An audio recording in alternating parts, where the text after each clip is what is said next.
This is your macroeconomics video on interpreting charts and graphs. In this video, I'm going to show you 4 charts or graphs. In each one on your guided notes, I want you to write down a couple of sentences, one explaining how to read the graph. Remember to always start with the title and check out the axes. That will help you determine how to read the graph properly. Then I want you to come up with the main theme of the data. Again, if you had to summarize what the data is saying in one sentence, what would you say? And then try to pick out some points, something specific that you can draw attention to or that you think is interesting. So here's the first graph. This one is titled Total Public Debt as a Percentage of GDP. Public debt means national debt. It's debt held by the government. The shaded areas are recessions. Feel free to pause the video if you need more time.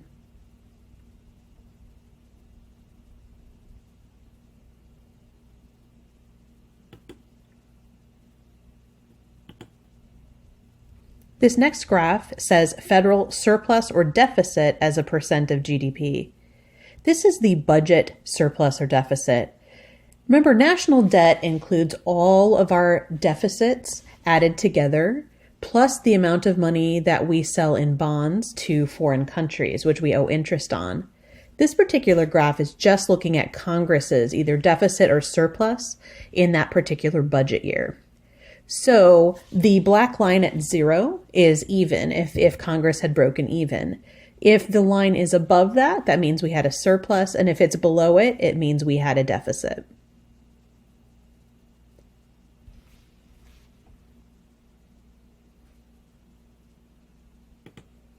For your third graph, this one says portion of the U.S. population by age groups.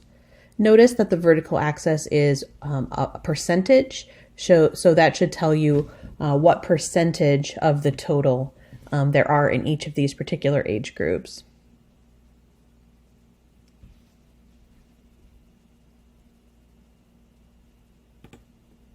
And here's the last one.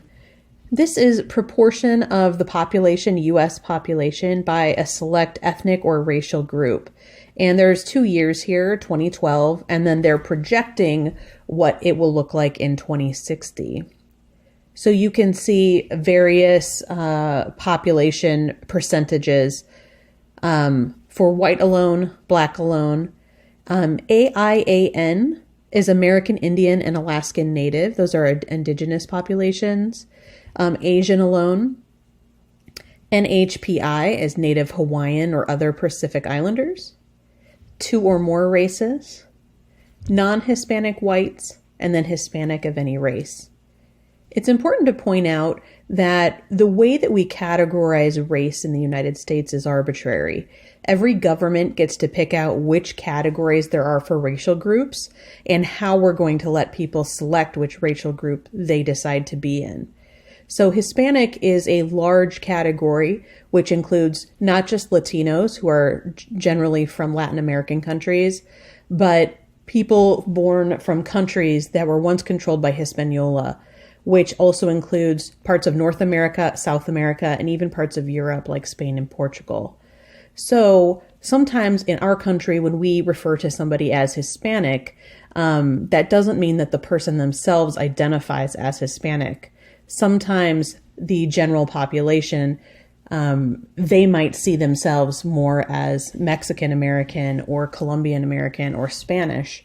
And depending upon how long you've been in the United States, you might not even consider yourself Hispanic at all. You might identify as white.